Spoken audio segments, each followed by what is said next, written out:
let's talk all about the prophecy, scheming and manipulation of the Thousand Sons, with a talk through the 9 great cults of Tzeentch that you can dedicate your army to in Warhammer 40K.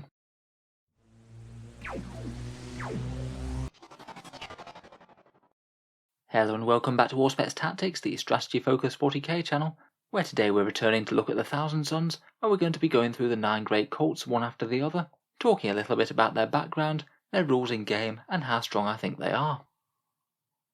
The great cults of the Thousand Sons are essentially the sub-factions of the army, loosely affiliated psychic cabals, the sorcerers within cooperating at least somewhat, jealously hoarding their forbidden knowledge, and forever competing against the other cults on the planet of the sorcerers.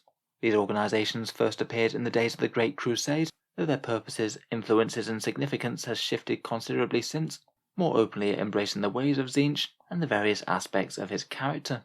In-game you can choose each Thousand Sons detachment to be dedicated to a great cult. Each of the cults gains a psychic power. That can be used by any of the cult psyker units, so it's really quite generalised, plus the option to take a warlord trait and a relic if you'd like to in place of the other options.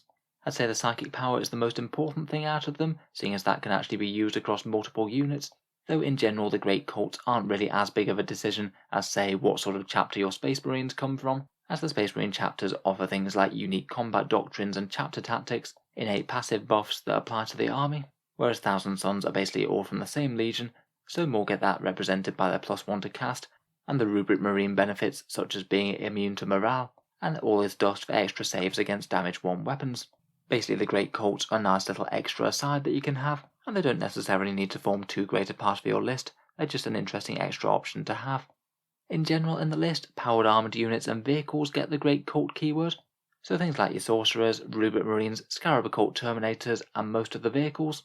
Their more mutated allies don't, things like the Mutalist, Spawn and Zangor units, and neither do special characters such as Magnus or Ahriman. You can take any of these units in a great cult detachment without stopping you getting the rules. In any case, let's jump into it and go through the 9 one by one. First up we have the Cult of Change, perhaps one of the greatest attributes of Tzeentch, and his followers worship anarchy in all its forms, corrupting and destabilizing wherever they go, both the organizations and armies of those that fight them, and Tzeentch helps to warp the reality around their sorcerers, the very ground changing as they march to war.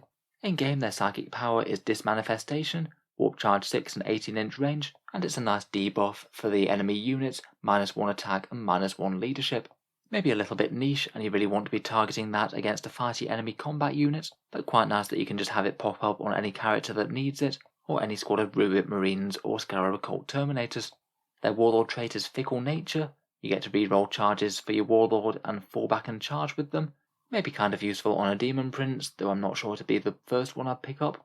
And actually I think my favourite part of their cult is the Capricious Crest, their relic that allows them to manipulate psychic tests around them. For spells casting within 18 inches of them, you can change 1 dice to a 6 if it's one of your psychers, or one of the enemy dice to a 1 if it's one of theirs, actually giving really quite a significant buff both to your casting and the enemy's denying. You only get to do 1 of these 2 per turn though. Overall that's quite a nice buff to your central psychic castle. I would say they're kind of moderate strength overall, their psychic power is handy, but not overly game-changing. Next up we have the Cult of Mutation.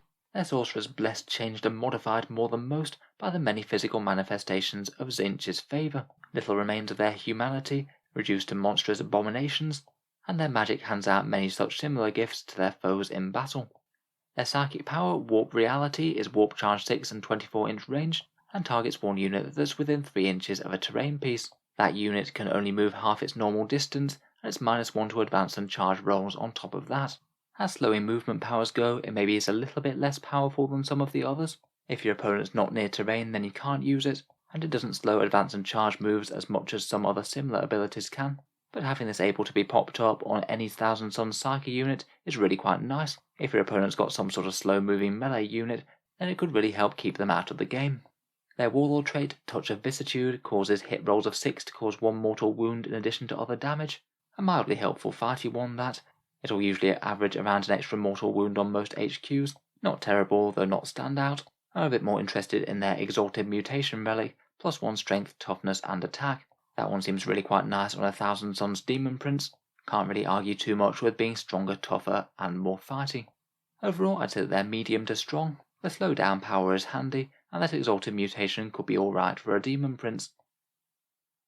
Next up we have the Cult of Prophecy, guided by Tzeentch to know the future, and will often know how many events are to transpire, allowing them to make otherwise impossible moves on the field of battle. It's very hard to fight an enemy who already knows every move you're going to make before you're going to make it. Their psychic power is Divine the Future, Warp Charge 6, and is kind of similar to the Sisters of Battle Miracle Dice mechanic, where you roll a dice, set it to the side, and then you can substitute that dice into a dice roll later in the turn to guarantee the number that you've rolled. For Sisters of Battle, Miracle Dice is a really powerful mechanic, can be nice for punching through some big damage 6 rolls, guaranteeing a psychic test, or an important advance or charge roll.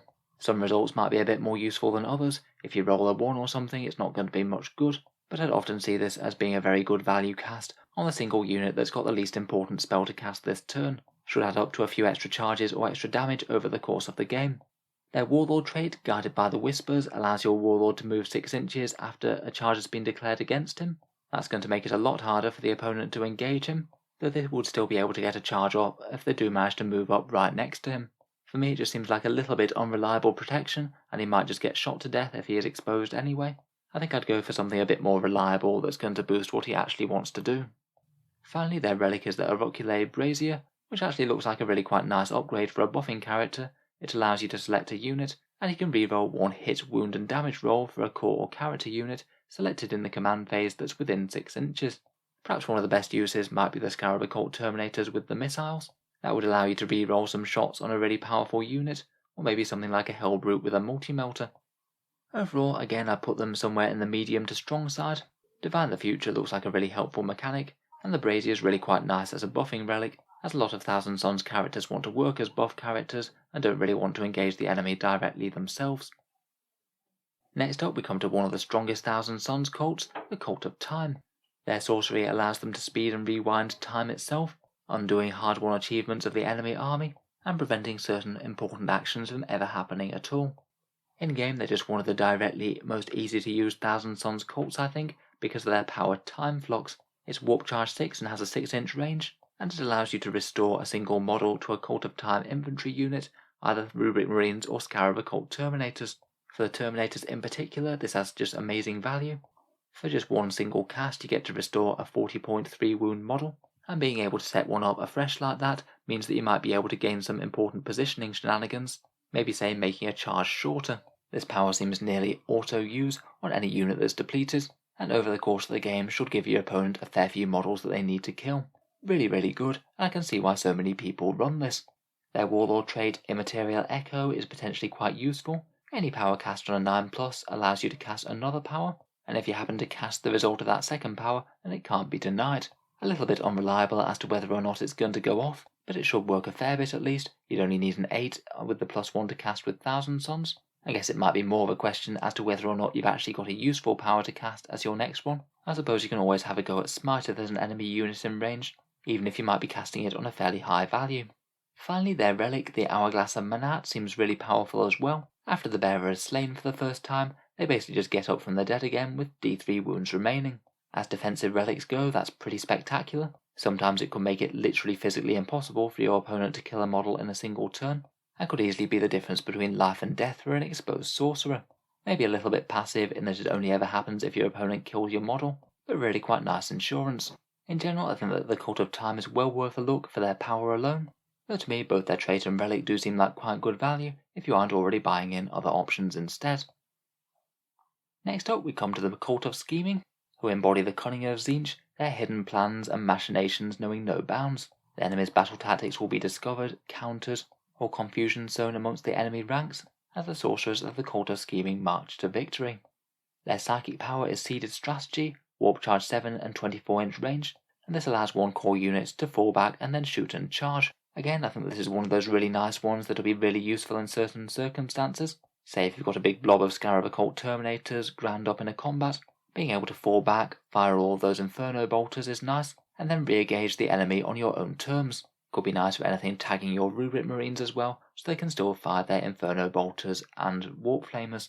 Their Warlord trait is a 3-inch aura of objective secured to nearby Cult of Scheming units, and any models that do have Obsec count as double models for this rule. Usually Obsec traits really are quite good, but the most important units are the infantry ones, and both the Rubrics and the Scarab Occult Terminators both already have Obsec themselves. I guess it could be quite nice to allow a Demon Prince to take an objective, or maybe it could be okay for any Hellbrutes or any other nearby Forge World contraptions, and allow them to take objectives as well. Finally, their relic is Chakwathal's Theorem, and this causes one stratagem once per game to be 0 CP rather than how many it was before. Basically, if you have the relic slots available and you think that you're going to use at least one stratagem that's 2 command points in your list, then that means that this one's typically going to be worth it. You just need to make sure that the bearer remains alive until you have used a stratagem like that, and you don't forget to use this when you do. Pretty much an auto-include, but usually going to gain you only a net 1 command point, and does use up one of your relic slots. Overall, I'd say as a cult, they're fairly medium. Their power trait and relic all do seem usable, though I'm not sure that any of them are massively standout compared with say casting other psychic powers or taking other traits or relics. I don't think they're really going to change up the way that you play Thousand Sons. Next up we have the Cult of Magic, embodying Tzeentch the Sorcerer, and dedicating their lives to perfect their psychic mastery, obliterating their enemies with blasts of warp energy. Their psychic power is Astral Blast, the only one that's an actual damage dealing Witchfire. It's Warp Charge 6, 12-inch range, and the closest enemy unit takes D3 mortal wounds, and then every unit around them within 3 inches takes 1 mortal wound as well. If your main aim with your army with Thousand Sons is just to obliterate the enemy under stacks of mortal wounds, then these guys will definitely help with that. Their Warlord trait is Devastating Sorcery. I think it was toned down a fair bit since the previous edition of this, and it allows you to reroll casts for Witchfires and Smite. It means that sorcerer will be casting his Psychic Mind Bullets with reliable accuracy, but to be honest there's really quite a good chance of him passing psychic tests anyway with Thousand Sons. You do get the +1 to cast. Finally, their relic is the Arcane Focus. Interestingly, a buff to Kabbalistic rituals this one. Every ritual used for the sorcerer who has this costs 1 less Cabal point, or he could give it to another core or character unit within 6 inches. I guess that's an easy enough way to essentially net you at least 1 Cabal point each turn, saving it to be used elsewhere, but I'm not really sure that 1 Cabal point is really worth an entire relic slot. Maybe if you weren't taking any other relics perhaps. Overall, I'd say that the Cult of Magic is a fairly medium one. Certainly will amp up the amount of mind bullets that you can throw at the enemy, though I think that quite a lot of the other cult's tricks will actually have a fair bit more value as to winning the game. Moving along, we come to the Cult of Knowledge. Pursuit of hidden lore has always been one of the driving factors of the Thousand Sons Legion and Magnus himself, and the Cult of Knowledge are foremost amongst its seekers, often making wars to recover eldritch learnings, dark secrets, and other ways to advance their aims. Their learning will often grant them powerful advantages against their enemy in battle, and again are exemplary psychers even amongst the ranks of their peers. Their psychic power is Empiric Trespass, Warp Charge 6 and 24-inch range, and it allows you to reroll wound rolls of 1 against 1 enemy unit when you're making attacks with Cult of Knowledge units. It's almost the equivalent of having Lieutenant-style rerolls, and potentially pretty handy for any vehicles that you have around. This even affects things that don't have the core keyword. Their Warlord trait is a nice straight boost to casting, reroll psychic test dice of 1. That's often going to be enough to turn a failed psychic test into a passed one. Might also help prevent perils of the warp a bit as well. Finally, their relic is Incaladion's Cry, a warp flame pistol with strength 6, AP -3 and damage 1. Not exactly overwhelming I think, but it will make it far more efficient against certain targets, a lot more threatening to toughness 5 units or things with heavy armor like Sisters of Battle. In terms of overall strength, again I'd say that they're fairly moderate. The reroll should be pretty handy for your direct damage dealing units, and the Warlord trait is solid for a reliable caster for your most important spells. Again, maybe not going to make massive differences in game, but the things that are here are pretty useful. Next we come to the Cult of Manipulation, the cult that excels at bending others to its will, certainly one of the hallmarks of Tzeentch himself. I personally can't help but think that actually calling themselves the Cult of Manipulation might not really help with that. Certainly if they were asking me to do things, the name would certainly ring a few alarm bells. In any case, their power is Attempted Possession, Warp Charge 5 and 18-inch range, causes a mortal wound on the target, and makes them -2 to cast psychic powers. I'd say this one's okay, a bit of direct damage certainly doesn't hurt. The psychic power thing is helpful if the enemy does have psychers on the table. It could be really annoying on something like a Demon Primarch for example, but I would argue that in general Thousand Sons are really quite well set up to deal with enemy psychers already. They'll have tons of their own about for Deny the Witch tests, and a helpful stratagem that can help with that further. This will definitely be even more helpful against psychers, but I feel like it's a niche that they've already got quite well covered. Their trait is a situational durability one. Beguiling Influence means that you can't reroll hits, wounds or damage against the target. I guess that could be handy on a Demon Prince that looks like it's going to be exposed to the enemy. Would certainly help out against some things like Lightning Claws or character rerolls, but it's not exactly guaranteed to help against everything that's firing at them. Finally, their relic is Sulfur's Mirror, quite a fun if situational one, where instead of fighting you can opt to take over an enemy character that's leadership 9 or less. That character can then attack its own unit, so potentially you would have the ability to take over a really powerful enemy character and have it kill itself.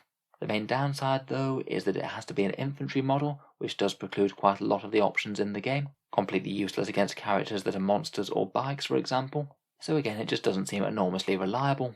You do have to give up all of your own damage output for that as well, and that's certainly not nothing either, as even the lowest sorcerers are at least somewhat fighty. Unfortunately, I do think that the Cult of Manipulation are probably one of the weakest cults in the Thousand Sons Codex. I can't really ever see the people wanting to use them in competitive play.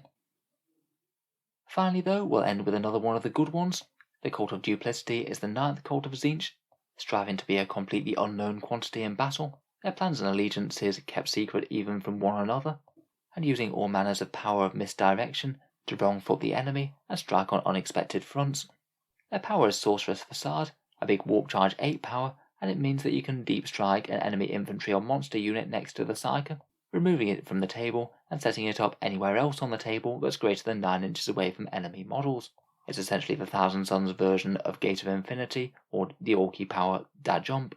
For an otherwise relatively slow army, this is a real boon to Thousand Sons. You could have Rubric Marines or Scarab Occult Terminators jumping out of the warp, frying the enemy with a bunch of Inferno Bolters, and maybe even risking a long charge.